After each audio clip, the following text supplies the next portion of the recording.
Listen in, President Robert Mugabe. I address you tonight on the back of a meeting I held today with the nation's Security Forces Command element. This meeting, which was facilitated by a mediating team led by Father Fidelis Mkonori S.J. of the Catholic Church, followed an operation mounted by the Zimbabwe Defense Forces in the week that has gone by, and which was triggered by concerns arising from their reading of the state of affairs in our country and in the ruling ZANU-PF party.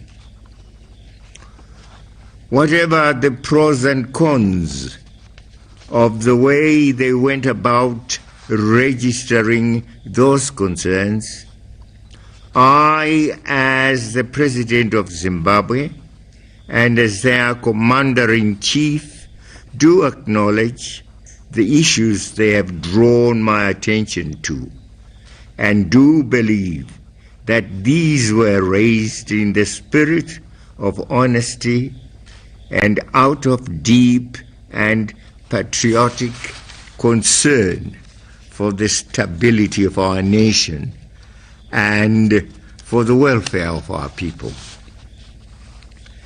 As I address you, I am also aware of a whole range of concerns which has come from you all as citizens of our great country, and who thus deserve our untrammeled attention. Today's meeting with the command element has underscored the need for us to collectively start processes that return our nation to normalcy, so all our people can go about their business unhindered in an environment of perfect peace and security, assured that law and order obtain and prevail as before and endure well into the future.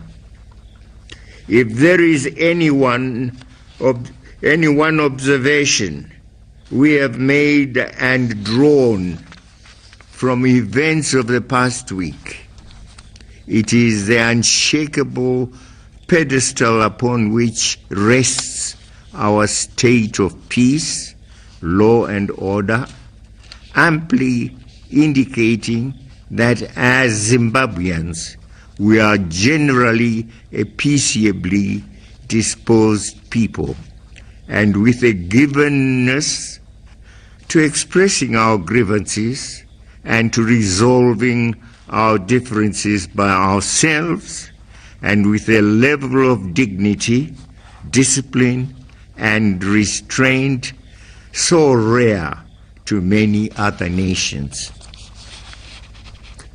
This is to be admired.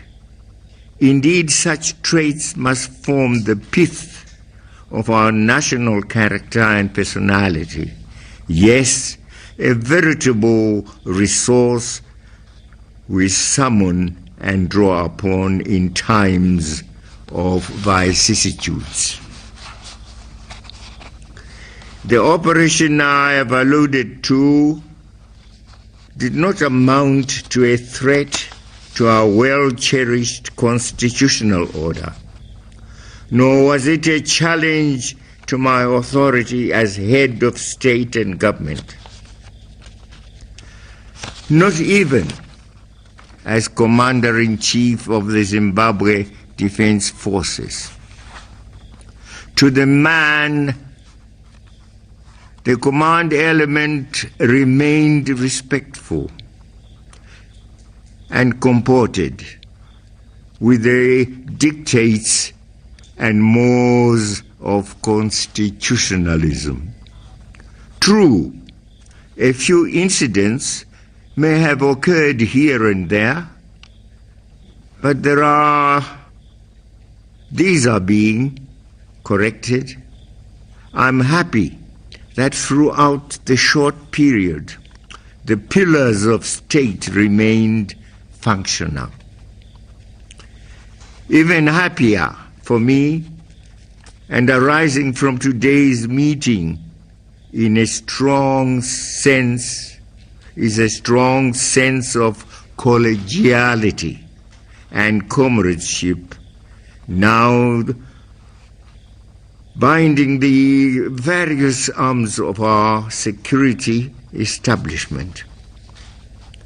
This should redound to greater peace and offer an abiding sense of security in communities and in our entire nation. Among the issues discussed is that relating to our economy, which, as we all know, is going through a difficult patch. Our great concern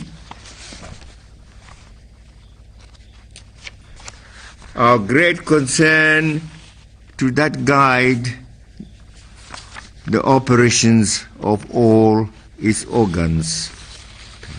No, that jump. Of greater concern, may I read this again? I beg your pardon. Of greater concern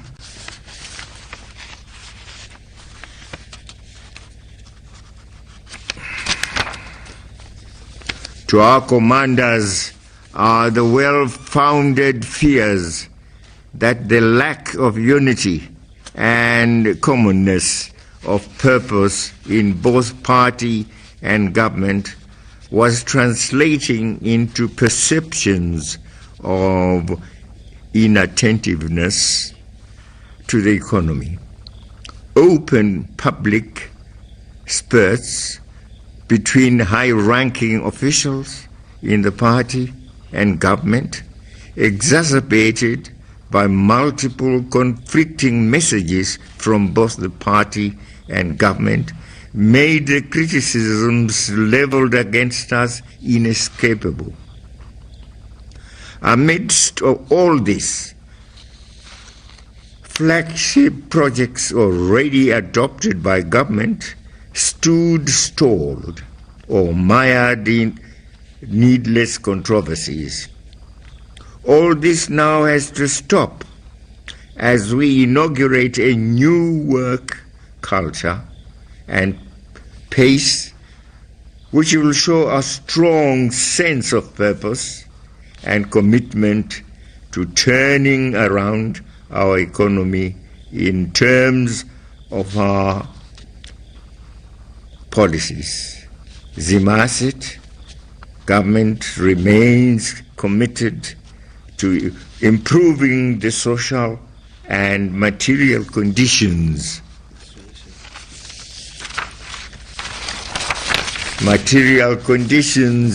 of the people.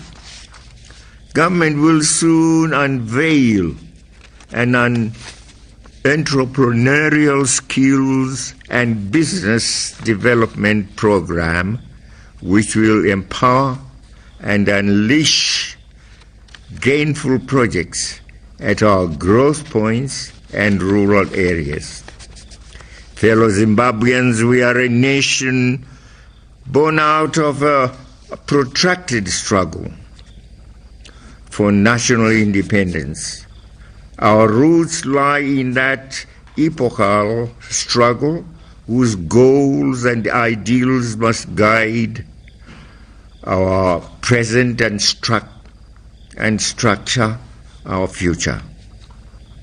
The tradition of resistance is our collective legacy, whose core tenets must be subscribed by all across generations and across times. Indeed, this too was a great concern for our commanders, who themselves were makers of that revolution, and often at very tender ages and at great personal peril. We still have in our various communities veterans of that founding struggle, who might have found the prevailing management of national and party issues quite alienating.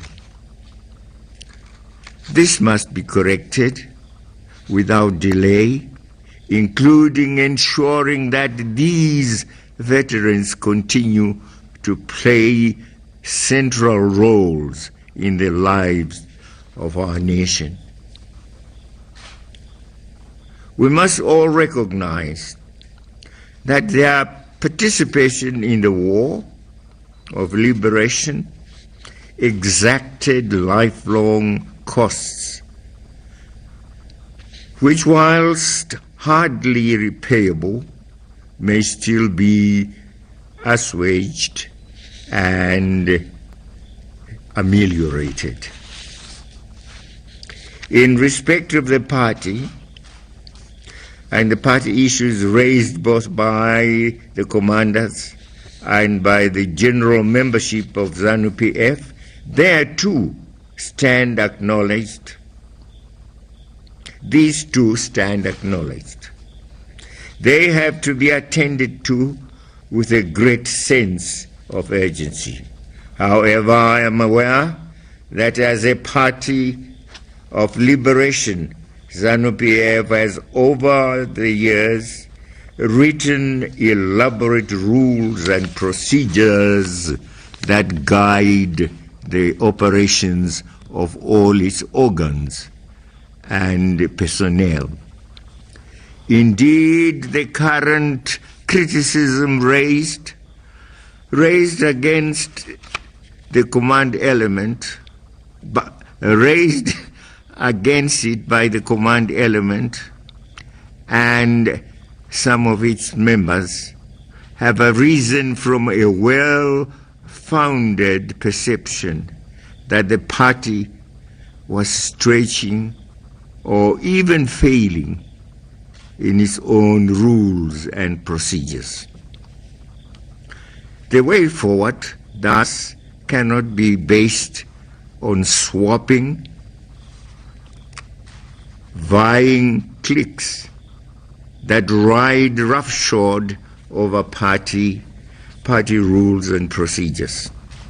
There has to be a net return to the guiding principles of our party as enshrined in its constitution, which must apply fairly and equitably in all situations and before all members.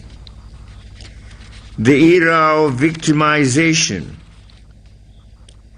and arbitrary decisions must be put behind, as we all embrace a new ethos predicated on the supreme law of our party and nourished by an abiding sense of camaraderie. To all this must be a general recognition that ZANU-PF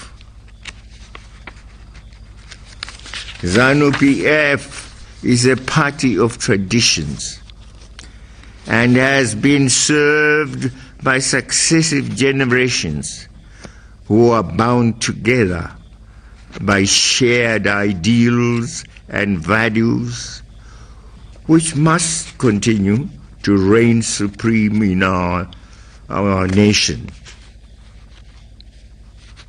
Hints of intergeneration conflict must be resolved through a harmonized melding of old established players as they embrace and welcome new new rules, new ones through a well-defined sense of hierarchy and succession. Indeed, all these matters will be discussed and settled at the forthcoming Congress within the framework of a clear roadmap that seeks to resolve once and for all any omissions or contradictions that have affected our party negatively. The Congress is due in a few weeks from now. I will preside over its processes, which must not be prepossessed by any acts calculated to undermine it or to compromise the outcomes in the eyes of the public. As I conclude this address, I am aware that many developments have occurred in the party or have been championed and done by individuals in the name of the party. Given the failings of the past and the anger these might have triggered in some quarters, such developments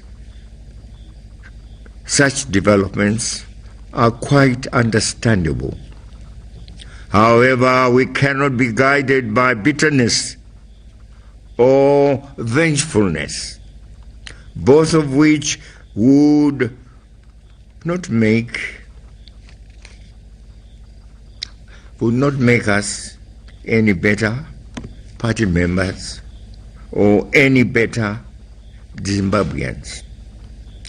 Our hallowed policy of reconciliation, which we pronounced in 1980, and through which we reached out to those who had occupied and oppressed us for nearly a century, and those we had traded fire with in a bitter war, surely cannot be unavailable to our own,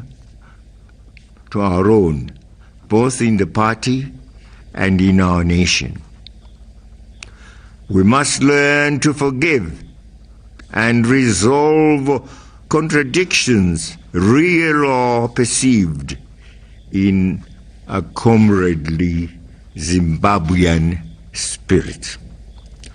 I am confident that from tonight our whole nation at all levels gets refocused as we put shoulder to the wheel amidst the promising agricultural season already upon us.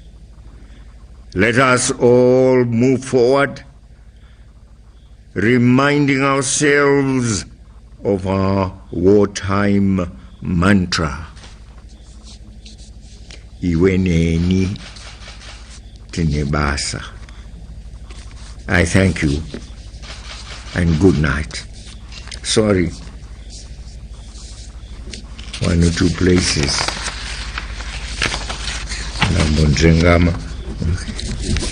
I hope we can correct that. It's a long speech. Tatenda. Asante sana.